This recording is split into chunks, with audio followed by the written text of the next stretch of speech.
Judd presents a classic Christmas tale.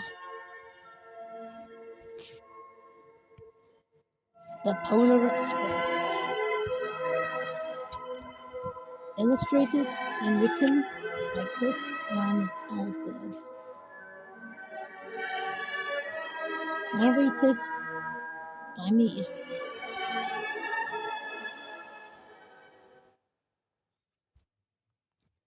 On Christmas Eve, many years ago, I lay quietly in my bed. I didn't rustle the sheets. I breathed slowly and silently.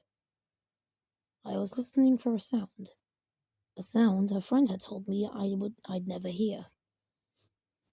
The ringing bells of Santa's sleigh. There is no Santa, my friend had insisted, but I knew he was wrong. Late at night, I did hear sounds, though not of ringing bells. From outside came the sounds of hissing steam and squeaking metal. I looked through my window and saw a train standing perfectly still in front of my house. It was wrapped in an apron of steam. Snowflakes fell lightly around it. A conductor stood at the open door of one of the cars.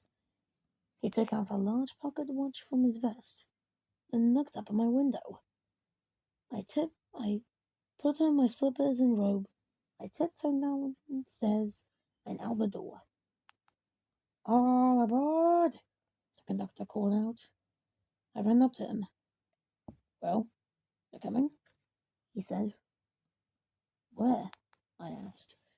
"Why, to the North Pole, of course," was his answer. "This is the Polar Express." I took his outstretched hand and he pulled me aboard. The train was filled with other children, all in their pajamas and nightgowns. We sang Christmas carols and ate candies with nugget centers as white as snow. We drank hot cocoa as thick and rich as melted chocolate bars. Outside, the lights of towns and villages flickered in the distance as the Polar Express raced northward. Soon there were no more lights to be seen. We travelled through cold, dark forests, where lean wolves roamed and white-tailed rabbits hid from our train as it thundered through the quiet wilderness. We climbed mountains so high it seemed as if we would escape the moon. But the Polar Express never slowed down. Faster and faster we ran, along, over, peaks, and through valleys like a car on a roller coaster. The mountains turned to hills, the hills to snow-covered plains. We crossed a barren desert of ice, the Great Polar Ice Cap. Lights appeared in the distance. They looked like the lights of a strange ocean liner sailing on the frozen sea. "There," said the conductor, "is the North Pole." The North Pole. It was a huge city standing alone at the top of the world, filled with factories where every Christmas toy was made. At first, we saw no elves. "They are gathering at the center of the city," the conductor told us. "That is where Santa will get the first gift of Christmas." Who receives the gift?" we all asked. The conductor answered, "He will choose one of you." "Look!" shouted one of the children. "The elves!" Outside, we saw hundreds of elves. As our train drew closer to the center of the North Pole, we slowed to a crawl. So crowded were the streets with Santa's helpers. When the Polar Express could go no further, we stopped and the conductor let us outside. We pressed through the crowds to the edge of a large open circle. In front of us stood Santa's sleigh. The reindeer were excited. They pranced and paced, ringing their silver sleigh bells that hung from their harnesses. It was a magical sound, like nothing I'd ever heard. Across the circle, the elves moved apart, and Santa Claus appeared. The elves cheered wildly. He marched over to us and pointed at me. He said, "What of this young fellow right here?" He jumped into his sleigh. The conductor handed me up. I sat on Santa's knee, and he asked, "Now what would you like for Christmas?" I knew I could have any gift I could imagine, but the thing I wanted most for Christmas was not inside Santa's giant bag.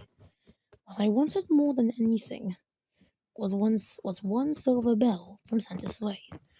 When I asked, Santa smiled.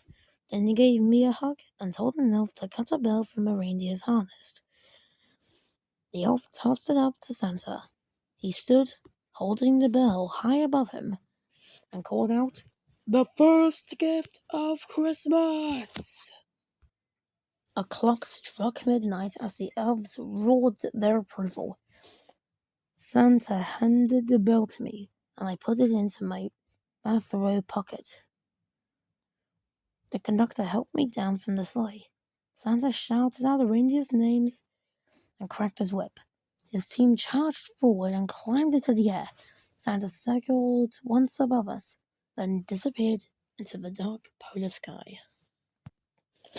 As soon as we were back inside the Polar Express, the other children asked to see the bell. I reached into my pocket, but the only thing I felt was a hole.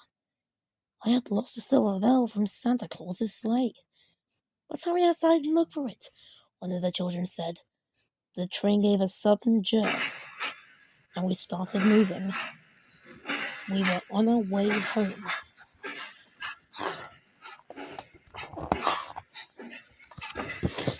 It broke my heart to lose the bell. When the train reached my house, I sadly left the other children. I stood in my doorway and waved goodbye. The conductor said something from the moving train, but I couldn't hear him. "What?" I yelled out. He cupped his hand around his mouth. "Merry Christmas!" he shouted. The Polar Express let out a loud, blasphemous whistle, and it sped away. On Christmas morning, my little sister Sarah and I opened our presents. When it looked as if everything had been unwrapped, Sarah found one last small box behind a tree. It had my name on it. Inside was a silver bell. There was a note. "Found this in the seat of my sleigh. Fix that hole in your pocket. Signed, Mr. C." I shook the bell. It made the most beautiful sound my sister and I had ever heard. But my mother said, "That's too bad." "Yeah," my father said, "it's broken." When I'd shaken the bell, my parents had not heard a sound. At one time, most of my friends could hear the bell, but as years passed, it fell silent for all of them. Even Sarah found one Christmas that she could no longer hear its sweet sound. Though I've grown old, the bell still rings for me, as it does for all who truly believe.